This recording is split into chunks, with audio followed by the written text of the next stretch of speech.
Now, I'm excited. Now, you heard how the crowd went crazy. I said Mike Myers is on the show. Right. We get a lot of great guests on this show. We really do. Mm-hmm. You know, on average, we get really good ones. No, good ones. Yeah. Yeah. I mean, really great people. First year or two, no, not the case. Right, yeah. It was, You know, I'm here with a local weatherman from Pittsburgh. Yeah. And he was very funny, and then... He was great. Then he became Mike Myers, so Right. people were happy. But now we get really good guests on the show. Now we've become a success, and sometimes, though, it makes you kind of appreciate the times, actually, when we get guests that don't work out. It makes you realize that not all of them are great. Well, we always assume they're going to be. That's why we put them on the show, but Right. sometimes it just doesn't work out that way. Exactly. Sometimes you have a guest on, and it just doesn't go the way you thought it was going to go. So anyway, tonight, we thought we'd take a minute to remember some of those unpleasant but memorable moments in a segment that we call Guests We'll Never Have Back.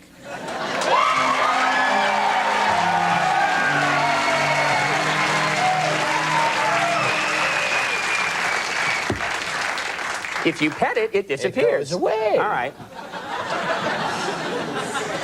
All right. Never try and pass yourself off as a dermatologist. No, okay. Let's leave that line alone, shall we? All right, first up, promise guest will never have back. Good. First up is a 7-year-old that we had on the show, John Nitkowski. You remember John? Right. Really one of those smart little kid. Smarty kids. Yeah, right. Well, John is a real whiz when it comes to U.S. geography, and he certainly proved that when he came on the show. But I don't know, I can't really say that people enjoyed his appearance. It got a little weird. I didn't like him. Yeah. Take a look. Okay, so I'm going to point to a state, and you're going to tell me all about it, right? Right. Okay. Well, let's start with this one right here. California. The capital is Sacramento, which is 78 miles from San Francisco, where an earthquake in 1906 killed over 3,000 people. Okay. All right. Pretty good. All right. Well, how about this one over here? Virginia. The capital is Richmond, which is 117 miles from Dale City, where an Amtrak train derailed in 1978, killing 47 people. You really know your stuff. Yeah. Ask me more. Okay, how about this one right here? That's Montana. The capital is Helena, which is 259 miles from Laurel, home of serial killer Calvin Noakes, who killed at least 33 people between 1957 and 1965. Okay, that's great. And he kept all the body parts in the freezer. That's fine. And he beat them. We're going to take a break. We'll be right back. And he put all the eyes in the pickle jar. I don't want to know. Okay? I'm sorry. No, it's just... I don't know. We just thought it was going to be like a cuter than that. No. Yeah. Well, next up, remember this guy, animal expert Paul Haney. Now, Paul is famous for his innovative programs at New York's Bronx Zoo. Yeah. But I'd have to say his appearance on our show was pretty much a disaster. Take a look. So, what have you got for us today? Conan, this first fellow is an Indonesian monitor lizard. They grow to be 4 feet long and can weigh over 80 pounds. Wait, is it okay? It's odd. It was fine this morning. Why don't you just move on to the next one, okay? This is a long-tailed macaw from Brazil. This is the only living specimen in North America.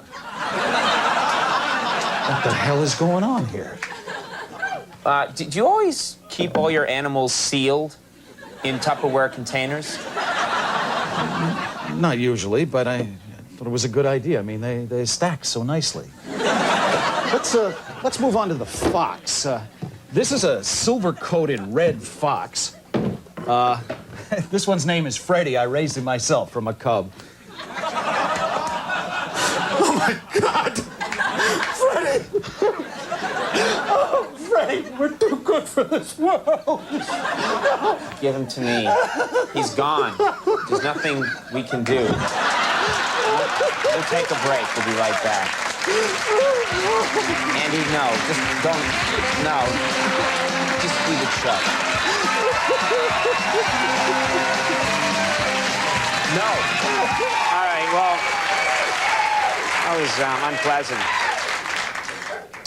Next up, I don't know if you remember this guy, Stephen Floor. Remember him? He was the fire eater that we had on the show. Yeah. Now, we don't usually book specialty acts like that on the show, but I'd heard so much about this guy, I thought he was going to be great. I wanted to see for myself, and I wish I hadn't. Take a look.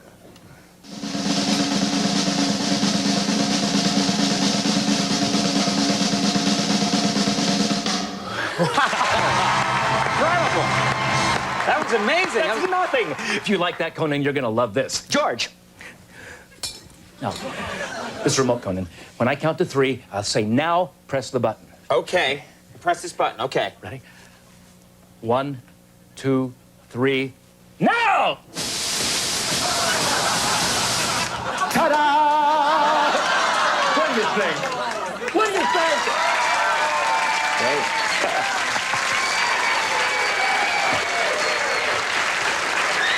I don't get it. Like, anyway, he died about an hour later. And the smell lingered for Hey, weeks. hey. Oh, I'm sorry. That wasn't him. Oh. All right. I got a problem. We had NYU physics professor David Phillips on the show not too long ago, and the idea was for him to demonstrate basic scientific principles for us. But for me, at least, the segment could not have been worse. Okay, Conan, now watch how the distance of these weights from the center helps determine my rate of spin. Okay. Now, when I hold them in closer, I go faster. And then when I pull them out again, boom! Now, this liquid nitrogen has been cooled to a temperature of 363 degrees below zero. Now, look what happens when I dip this rubber ball into it for just 5 seconds. Okay.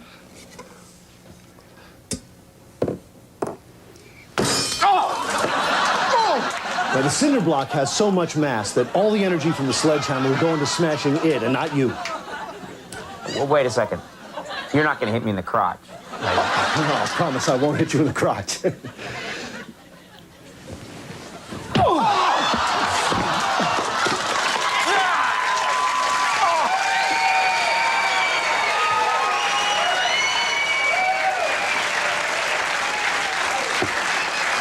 a big deal. So I'll adopt, you know? There are ways around it. All right, and finally, we had this guy, Randy Patrick, on the show, and Andy and I will never forget him. Oh, boy. Let me explain. Randy's a guy who dresses up, and he teaches kids about different parts of the human body. Now, I don't know. Maybe this guy, maybe he thought since we're a late-night show, he had to spice things up a bit. I don't know. What I do know is this. We got more complaints after Randy's appearance than we've gotten for all our other guests combined in 4 years. Take a look and judge for yourself. Okay, everybody, his name is Randy Patrick. But tonight, please welcome him as Randy the Pyloric Sphincter. Howdy! Now, all right, folks, let's get one thing straight. I am not that dirty little sphincter you're all familiar with. No, I am the sphincter that's connected to the stomach, right above the duodenum, and a hop, skip, and a jump below the esophagus. When food passes through me, why, it's hardly even begun the digestive process. Say, for example, you just ate a bowl of hot, steamy clam chowder. Well, by the time it goes through me, it just looks like this. Here comes that clam chowder. Oh, yeah! That's what Randy shows you. And hell, you know what, folks? Jell-O doesn't even digest until well into the small intestine, especially if you don't chew it too much. Why, by gum, check out this Jell-O that I just ate. Oh, yeah! Randy's all happy now. And let's say you have a boss that doesn't let you eat candy bars, but you're eating one anyway. And you're just about to put it in your mouth, and your boss comes in, so you have to swallow the candy bar whole. No chewing. Well, when it came through me, it would look an awful lot like this. Oh boy, this one burns.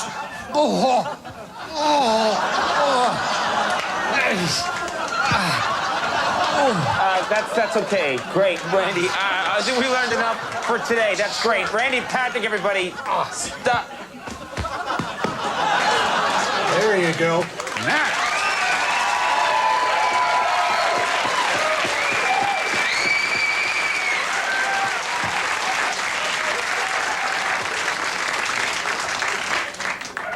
I like that we set it up that we've never received more complaints. And then so let's show it again. Yeah. The old- Oh, couldn't think about it. Good job, old man. Okay. We're going to take a little break right now, and if the show's still around, we'll be back with Mike Myers. So we'll see you in just a second.